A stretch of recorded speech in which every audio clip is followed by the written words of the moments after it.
চাকরির দাবিতে আজও শাহবাগে অবস্থান নিয়ে আন্দোলন করছেন নিয়োগ বাতিল হওয়া প্রাথমিক বিদ্যালয়ে সহকারী শিক্ষকরা। চাকরির দাবিতে সকাল থেকেই শাহবাগের জাতীয় জাদুঘরের সামনে অবস্থান নেন আন্দোলনকারী শিক্ষকরা। দাবি আদায় না হওয়া পর্যন্ত ঘরে ফিরবেন না বলেও হুঁশিয়ারি দেন তারা। বিস্তারিত জানাচ্ছেন নিবিড় সাহা।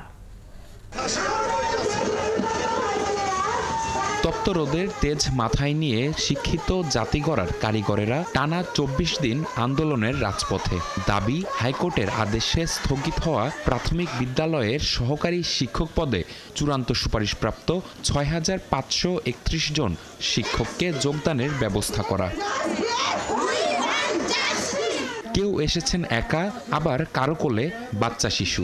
তারাও যেন আন্দোলনের শরিক। শনিবার সকাল থেকে শাহবাগে অবস্থান কর্মসূচি শুরু করেন শিক্ষকরা। দাবি আদায়ে স্লোগানে মাতিয়ে তোলেন পুরো এলাকা। জানান, চূড়ান্ত সুপারিশপ্রাপ্ত হয়েও চাকরিতে যোগদান করতে না পারায় সামাজিকভাবে হেয় প্রতিপন্ন হতে হচ্ছে তাদের। এতে মানসিকভাবে ভেঙে পড়ছেন বলেও জানান তারা। আমাদের কালকে যে আপিল করা হয়েছে, সেই আপিলের ডেট ফিক্সড করা হয়েছে রায়ের জন্য। এখন আমরা সেই জন্য আজকে এখানে কর্মসূচি পালন করছি।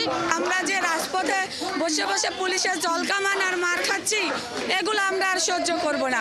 আমরা ৬,৫৩১ জন কার কোন নজরে পড়েছি। আমরা সুপারিশপ্রাপ্ত শিক্ষক কেন আজকে রাজপথে?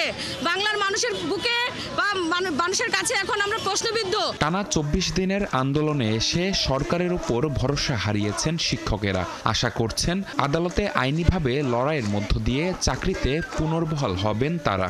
আমরা আইনিভাবে লড়াইয়ের জন্য সর্বোচ্চ চেষ্টা আমাদের চলমান আছে। আমরা সর্বোচ্চ চেষ্টা চালাচ্ছি। আগামীকালকে সুপ্রিম কোর্টের ১৪ নম্বর সিরিয়ালে আমাদের এই মামলাটি আছে। সেখান থেকে আমরা যখন আমাদের পক্ষে রায়টা চলে আসবে, আমরা স্কুলে চলে যাব। আমরা স্কুলে গিয়ে যোগদান করব। যখন ঘর থেকে বের হওয়ার পরেই বড় ভাইয়েরা, বড় কাকারা, বোনেরা, চাচিরা জিজ্ঞেস করে যে কিরে তোর জয়েনিং কোথায় হয়েছে, কবে জয়েনিং করবি, স্কুল কোথায় পড়ছে। এই যে একটা প্রশ্নের মুখোমুখি, আসলে এগুলো আমরা নিতে পারতেছি না। আমি সামাজিকভাবে, পারিবারিকভাবে আমি খুব হেয় প্রতিপন্ন হচ্ছে এবং খুব মানবতা জীবনযাপন করছে। একই সার্কুলারে প্রথম ২ ধাপে নিয়োগপ্রাপ্তরা চাকরি করতে পারলে তাদের চূড়ান্ত নিয়োগ স্থগিত কেন, এমন প্রশ্ন তাদের। নিবিড় সাহা, ৭১, ঢাকা।